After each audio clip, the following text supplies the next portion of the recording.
The early 1900s saw the development of the modern skyscraper. Early buildings were made with heavy stone. The taller a building got, the more load it puts on the floors below. Engineers had to make the walls at the bottom of the building very thick to resist the compression from the upper floors. This meant that they could not make very tall buildings because the walls would have to be so thick at the base that there would be no room for offices.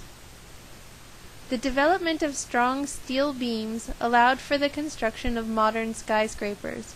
They are lighter and stronger, and along with new building methods, allow the load to be spread out evenly. When building a modern skyscraper, they start with a vertical steel beam that is attached to a large base or footing that secures it to the ground.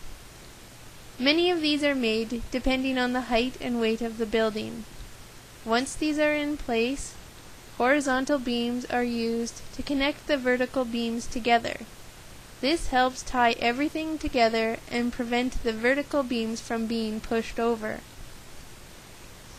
For the next floor, more vertical beams are added. The outside of the building can also be added. This is usually some sort of thin stone or glass. The next layer of horizontal beams ties together the vertical beams for the second floor. The outside of the second floor is added. The process continues upwards to the top of the building. In street view, you are looking at the Flatiron Building in New York City. It is one of the first buildings ever built with a steel skeleton. Wander around New York and look at some of the other tall buildings such as the Empire State Building or the Chrysler Tower.